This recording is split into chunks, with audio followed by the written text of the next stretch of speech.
Very nice to be back, as always. Great. May I introduce you? How are you again? My show, who I believe you know. Great to see you all. Yeah, I thought we might have seen you on Friday. Friday, what was it?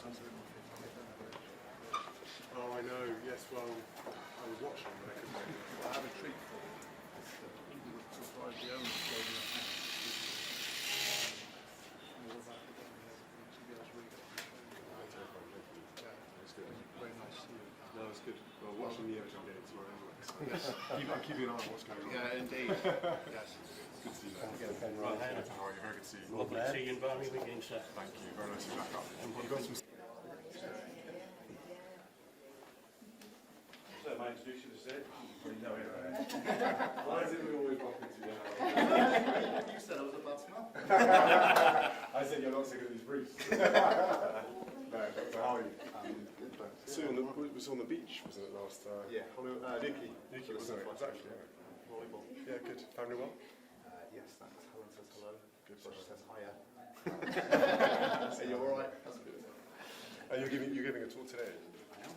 Good. I'll be teaching you subjects, but you'll hopefully enjoy it. There's a bit, this video with all the intercom footage of a job.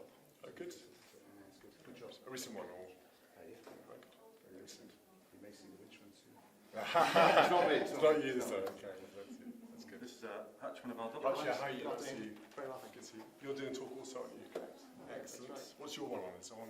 It's a HEMS case. Carl and I work together on HEMS. Oh, yeah. You might recognise the helicopter. Okay. It's a HEMS case that was very unusual, went completely against the sort of ops norm and caused a lot of challenges.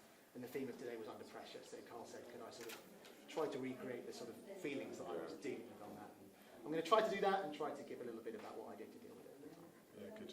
And do you find these kind of moments quite useful to be able to unpick some of the stuff that's kind of It's interesting you everyone say deals with? that, because you do it at the time and just sort of throw it away probably, and then through writing this I really unpicked what did I actually do, and it helped a lot to contextualise what was probably a traumatic experience into one that will hopefully be interesting, if not helpful to other people. Yeah. And why this particular one are you going to choose?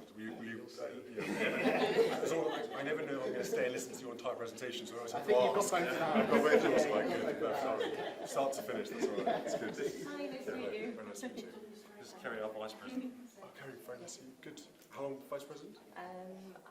Same Coming up 2 same years as now. you, yeah, nearly 2 years. So yeah, it's been really good. And I'm from Stadium here, so Fantastic. Yeah, it seems like there's sort of there's a plethora of people from the medical world who go to Snowdonia, and then they travel around the UK from there. It's like hub of all things. Yeah, it's a good thing. Yeah, exactly. That's good. I'm looking forward to hearing it today. Yeah. Exciting. Lewis, our Chief Operating Officer. Very nice to see you. All well? Very well. Yeah. Good. Are you speaking as well? I'm not. Cars allowed you in the background. Good. Well, that should be interesting. There's lots of interesting speakers today, so I will do. Keen to learn. John, our President. Very nice to see you. How long have you been president? Same as Kerry, so we came into role in May 2023. Yeah, 23. So it'll be 2 years in May. Good. Because it's all quite an inaugural new sort of form within the body, isn't it? Yeah. Watching the growth of the College of Paramedics. Yeah. So we've changed the governance structure, sort of 2020, and we're just seeing that sort of come to fruition really. So it's really good, positive. Good. Really good. Yeah. Well, someone's got to keep an eye on you, lot. Tracy, you I know. don't want to keep them too long. And Tracy, you're CEO, is that right? Yes, that's right. Yeah. So it's a packed house upstairs, and could we just say how delighted we are to hear about the Royal Highnesses news? So send her our best wishes. But there is a packed house upstairs. They don't actually know you're coming. So Good. Always the best one. Mildly surprised them. I hope that it works. Oh, yeah, absolutely. Rather than not him again. not at all. I think it'll be great. So it's been a fantastic morning so far, and no pressure at the pitch. So Yeah, well, exactly. I've got to keep these quads of speakers going. Girls, one of our paramedics. Not at all. Say no to the hospital. Yes. I'm sure all of you are very aware. So. that's the only reason I'm speaking. Well, I'm sure exactly. Say no. Luckiest lady in Swaffham. Oh, Swaffham. My partner. Oh, really? That's you. I keep very nice to finally meet you. Good. I can't believe he said that. It's very nice to see you. Good to have the quality half here. That's the main thing. Very nice to see you. with paramedics? John and Chief Executive of St Wales. Oh, fantastic. Okay. I was lucky to be a fellow at the college a couple of years ago. So really on it's good to see. I'm very grateful for what you're doing. No, not at all. That's good. I like to enjoying watching the birthplace of the College of Paramedics and what you're going to become and things like that. So it feels like you're on quite a big journey here. So it's exciting to watch it. Grateful for people that come on it with us.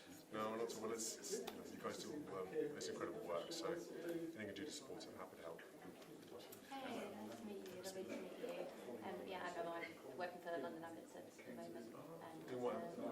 What's that, sorry? What did you do for the London? London Ambulance Service. In London Ambulance Service. Frontline paramedic, yeah. Okay, good. How many years? Newbie, so started last year after being a dietitian before, and now trained into ambulance world. How did you find the career change? Yeah, really good, exciting, much different, more different every day, which is nice. Things a little bit more but yeah, no, paramedic was definitely the right choice. You enjoying it? Absolutely, Tracy's been an amazing mentor to me as well, so I can't thank her enough for all the opportunities she's given me. So, We've got lots of wise heads around here to keep you going. oh, absolutely. Keep the right path. Such a pleasure to meet you. What's your name, sorry? Rebecca, I'm a student paramedic. How recent? First year. First So, year? A few months in, just on my second shift. No way. How did you find it? Loving it. Loving it? Yeah, And really looking after me. why did you want to join? My dad kind of put me into thinking about it, and I always kind of dismissed it, wanted to be a teacher. Anyway, grew up a little bit. I feel like I have a bit of a caring nature, not to. Yeah. But I worked at a care home, and that kind of solidified it for me. I love it. I love just making people's day just a little bit better. Yeah, good. The worst bit, so, yeah. Good. Well, it's an exciting journey you're on. That's Yeah, the thing. definitely. Yeah. Well, good luck. Oh, thank you. It's good to see you today. Hello. I'm paramedic in Somerset. Somerset? Yes. So another journey up this morning. Yeah, I was going to say, you've done the furthest. Slightly mixed up actually late, but we made it in the end. Oh, you've got the best people here later. That's the thing. Key people. Well, good. Well, very nice to meet you all. Have a good rest of the day. Thank Goes really well. you. Very nice to Take meet care. you. Third group was well on time. That's 35. I work down in China as a College of Paramedics, so Is it, do you want to know what aircraft you fly? we fly the 135. So what did you fly? 145, right? Yeah. So quite small, 135. Good aircraft, isn't it? It's really good. It's really nimble. We go across the island, quite a lot of Yeah. transfers there, so actually really nice. Too small. Then you have a big one and then you can't land. So I don't know what you do. All we do is just shop more kits on us. Yeah, exactly. Just more Give you people, bigger more aircraft. kids. Yeah. It's like, here we go. It's a whole army of people. And how long have you been doing it? So I 6 years. So I was at Thames Valley before that.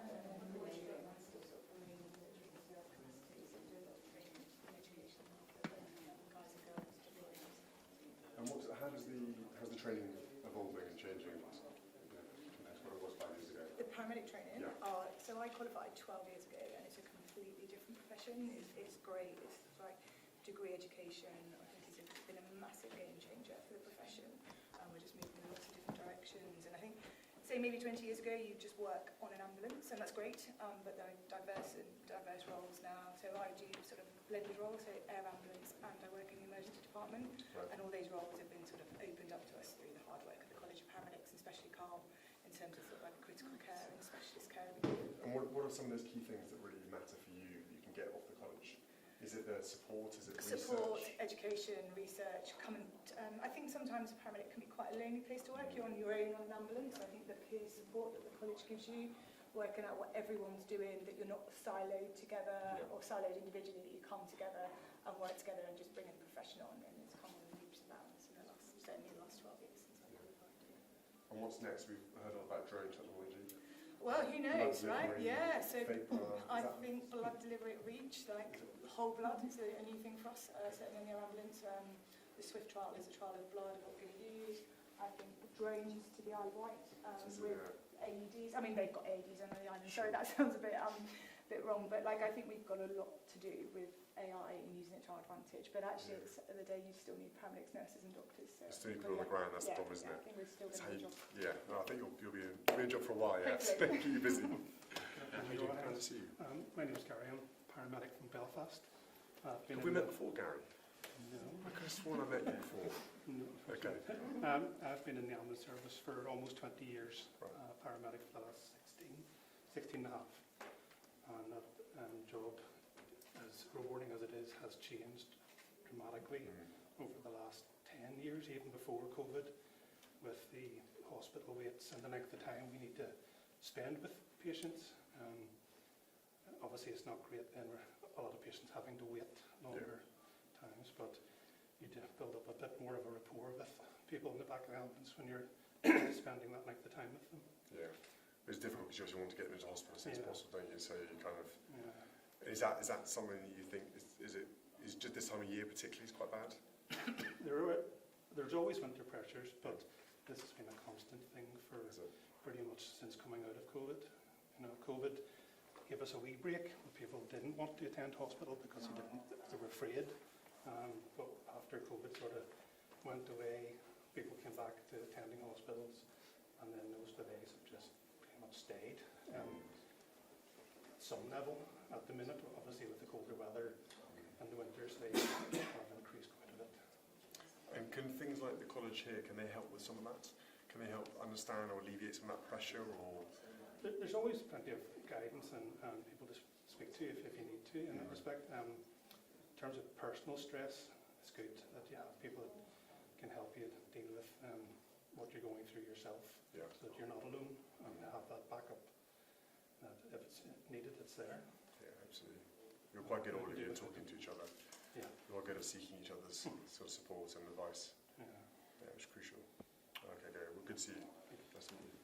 Nice to meet you. Calvin, paramedic, Aberdeen, Scotland. Okay, good. Working in an ambulance, and then obviously in the medical reserve 612 at Lookers as well. Okay. That as well. How do you balance the two? I don't know.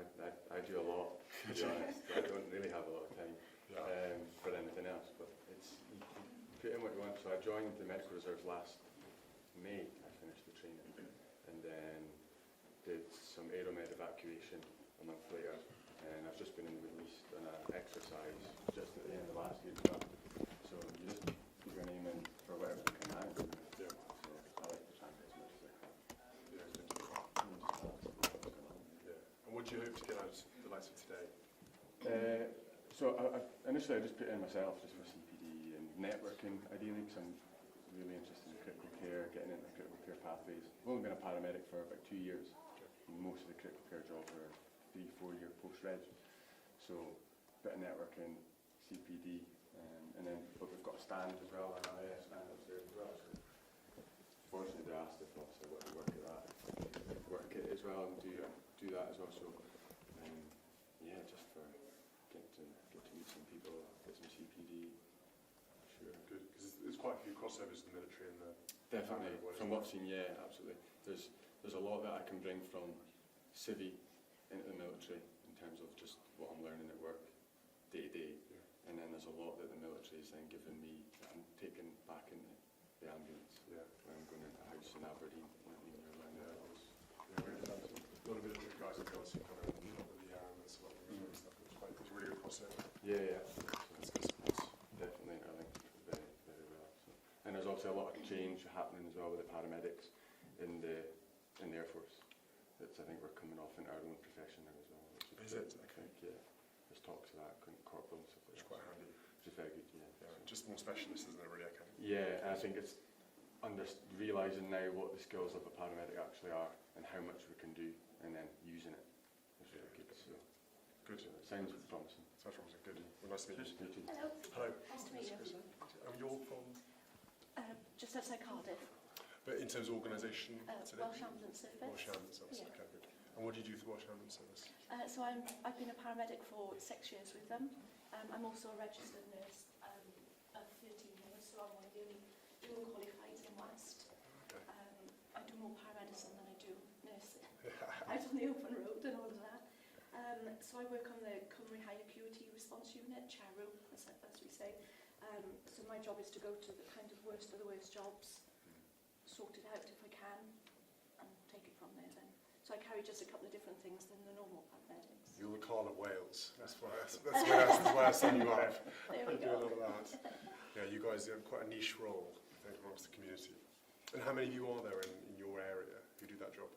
So there's probably about 6 within our locality, within an hour in Bevan, on obviously a rotation, and we point out certain stations that require more emergency medicine than anything else. So yeah, I work at a Caerphilly station. When do you ever get any time off? Because people like you guys, you're always in demand and you're always needed.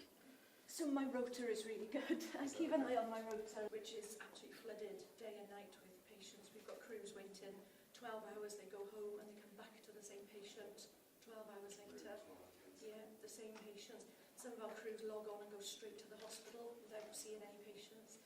Some of our other hospitals like Cardiff are really good. They seem to absorb everybody into spaces. It is what it is, I think.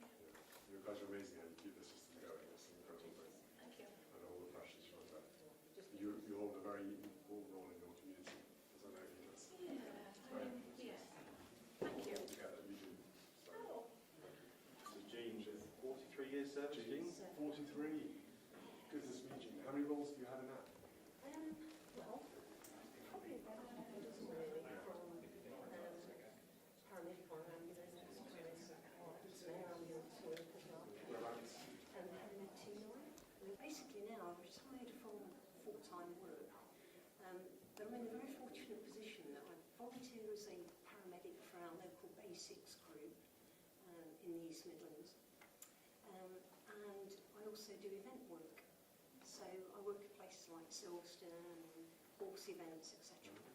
So I'm in a very lucky position that I can work when I want to work. Good. It's quite nice to have a bit of variety going on rather than just a long career like that. The same thing, but slightly less Pressure. intense. Yeah, when I listen to my colleagues now and I hear about the waiting times, etc., it's very, very difficult for everybody. Yeah, it's hard for you to absorb that. Indeed. There's no real quick fix available at the moment. Are you pleased with the new paramedics coming in? Absolutely.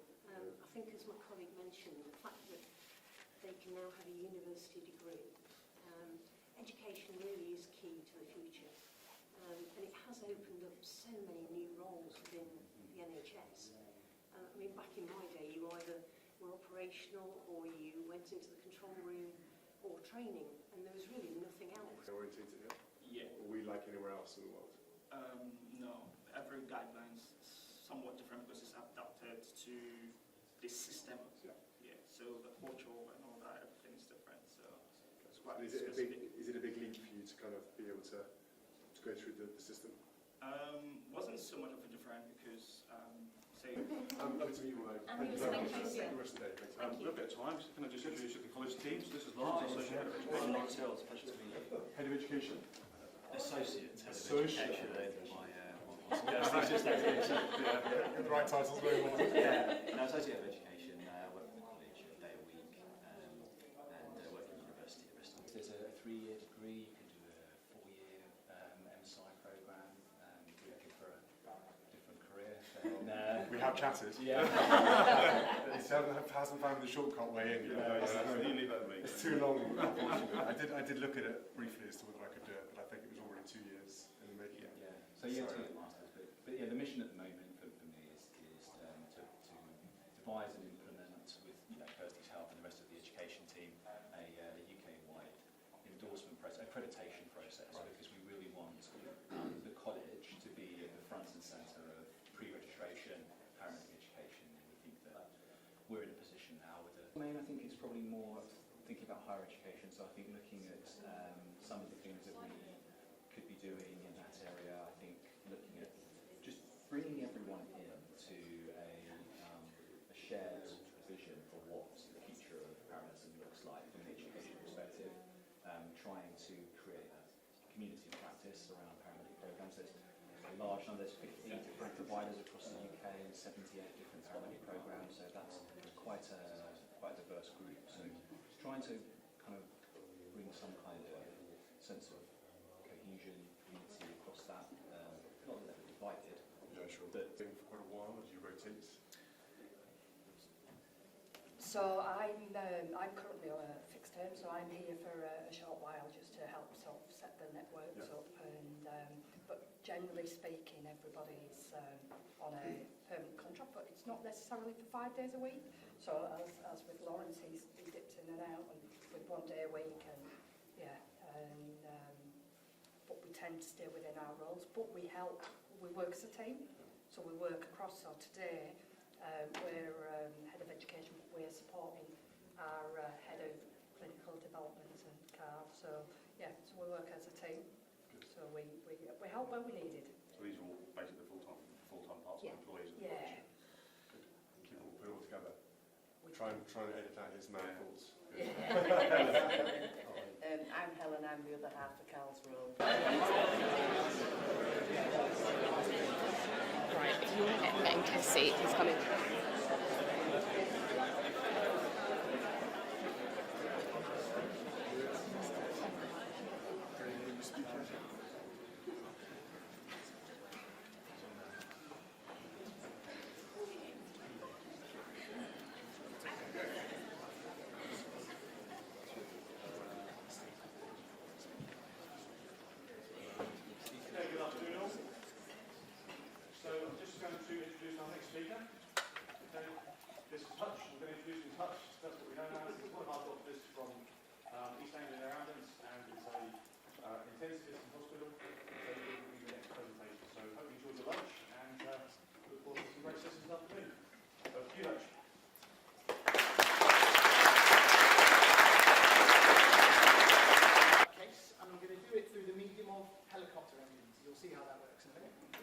There are some pictures in here, none of those are from the actual case, believe it or not, Google FX made most of them. Before I can tell you a case by the medium of helicopter engines, I should probably tell you a bit about helicopters. So this is a cockpit of the H145D3, very nice machine. Lots of complicated information on there. Let's just focus on one bit, which is the top left of the left-hand screen. That is engine information. On the left-hand side, highlighted in darker black, you can see there, right? You can see grey lines pointing not in a worrying place, and numbers that are all percentages that are less than 100. That engine is working absolutely fine. In fact, the helicopter's on the ground. If we look at the other engine, that's normal power. And if you go up a little bit further, just perfectly fine to use takeoff power. Now we're going to look at an emergency, which is where you lose the number one engine. Number one engine is now 0, 0, and the TOT, turbine outlet temperature, is very low. The number one engine is off, it's failed, it's gone. And you see the figures have changed on the number 2 engine on the right-hand side. There's that big dotted yellow line, and then some scary stuff on the right, a big dotted red line and a solid red line. These are emergency warning danger things, right? So that yellow line represents the 2 minutes power. The 2 minutes power is there to allow the pilot to hopefully effect a safe landing. It's a sort of maximum available power from that one engine. And if you use it for more than 2 minutes, the engine's likely to fail. Above that is a really scary dotted red line. That is the 30 seconds power. If you pull into the 30 seconds power, the engine's likely to die. You can sustain it for 30 seconds only. The engine can't manage it anymore. It will throw itself to pieces. The helicopter physically won't let you do it. It will give you a countdown clock, 29, 30, and the power will reduce. And if the pilot continues to demand that amount of power, the rotor system will slow down. If anyone knows anything about that, the 30 seconds power is the maximum available performance. The engine is breaking itself to pieces to try to avoid a crash, and it's only available for a very minimal amount of time. What I'm going to do is talk to you about a case where I had to use my mind's 30 second power. Before I talk to you about the case, I need to introduce you to my crewmate. That's him. That's me on the, well, we're both in the middle, we're wearing orange and stuff, it's not something. And on the left is me, and then bounced straight from the hospital now to a third job, which was a car versus motorbike. Oh, getting a bit busy, took us there. We were first on scene fractures, another job, high access testing installation, splinter, we used a load of gear, first on scene, used even more gear. It's not good. And we get to the end of that. It's a tourist trade around the coast, you can imagine what goes on down there. And even in some areas, we're doing what would be considered traditional HEMS work, where for whatever reason HEMS aircraft, where you're having to deal with and manage things, not just the clinical aspects of what you're doing, but certainly the scene itself. So in terms of aviation, we are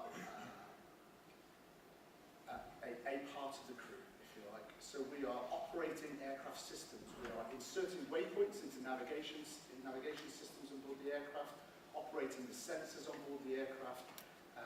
The S92, as you can see, she's quite a big beast, and it's quite difficult to get her into tight little areas.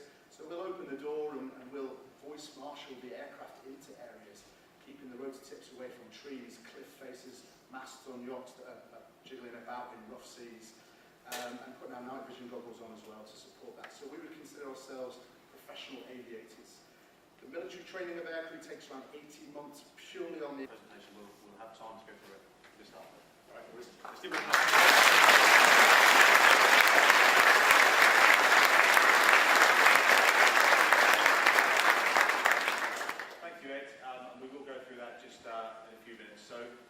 Just at the moment, I'd like to welcome Tracy Nichols, OBE, our Chief Executive, just to say a few words. Thank you.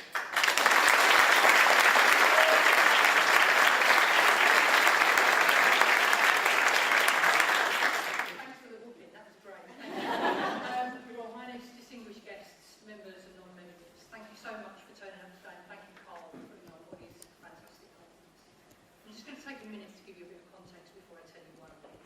So, yesterday I was here attending the Blue Light Mental Health Symposium, and that's where senior leaders get together from all of the emergency services and search and rescue to come together to find ways to work better collaboratively, to find ways where we can allow you as our most valuable asset to come to work as whole people.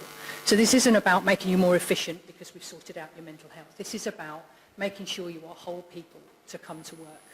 Now, that work has come from His Royal Highness's Royal Foundation and the Senior Leadership Board for Emergency Responders.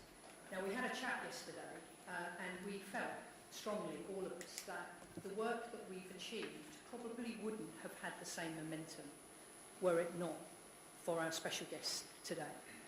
And I say that because this special guest of ours genuinely cares about you and about all the work you do.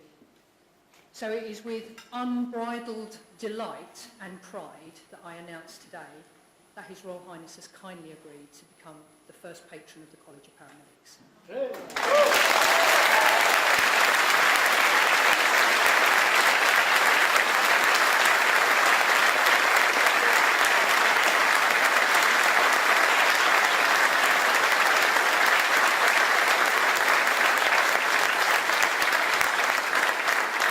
Considering that was not rehearsed, that was good, panto crowd. So it gives me great pleasure to ask His Royal Highness to come up and say a few words. Thank you.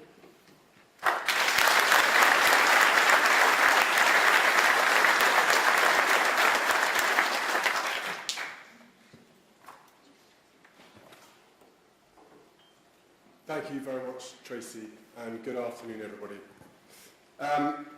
It's great for me to be back in Birmingham, and for any fellow Villa fans with us today, I look forward to celebrating a win at Everton later. I'm particularly pleased to be standing here as the College of Paramedics' new patron, and to have the opportunity to join your first ever emergency and critical care conference. Thank you to everyone who's made this event possible. Often referred to as the Swiss Army knife of frontline healthcare, paramedics and those in the emergency services are adaptable, multi-skilled, and crucially, know how to work under pressure.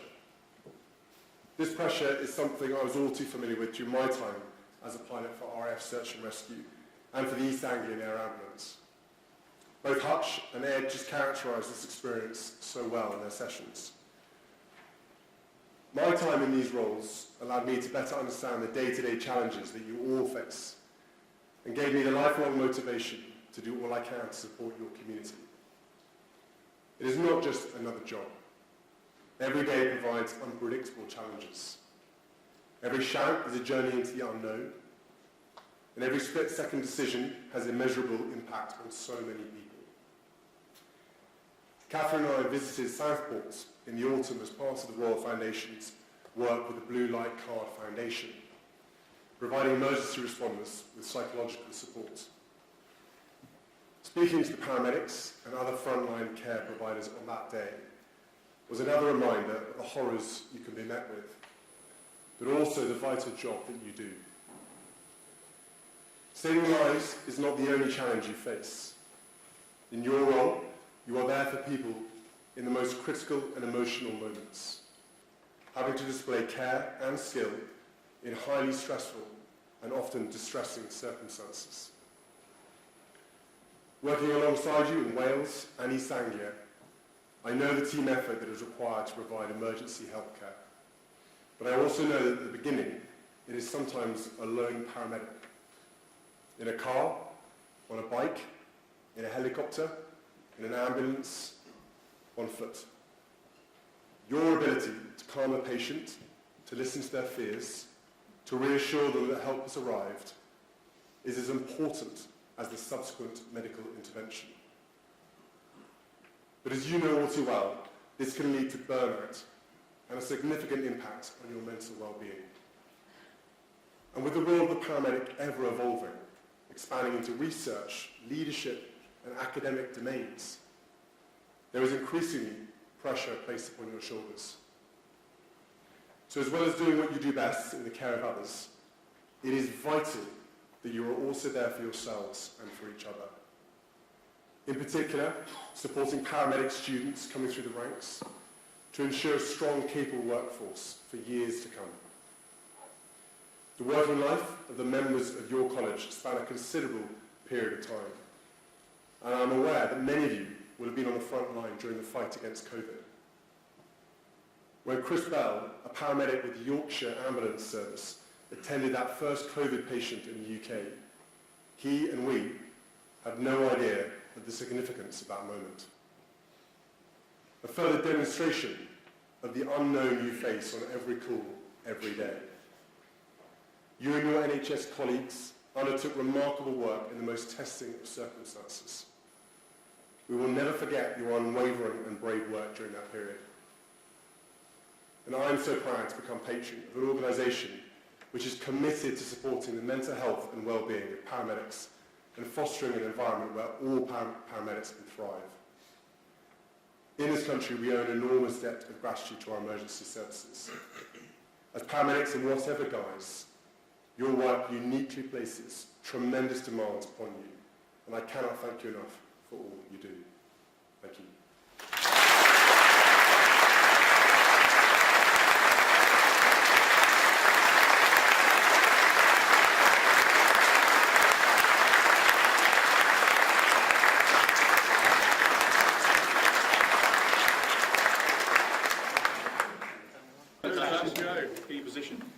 Excellent. Is that everyone? That is. Right. Just punch up a little bit more on the end there. Nice and tight. Nice and tight on the end there. Excellent stuff. And looking at me.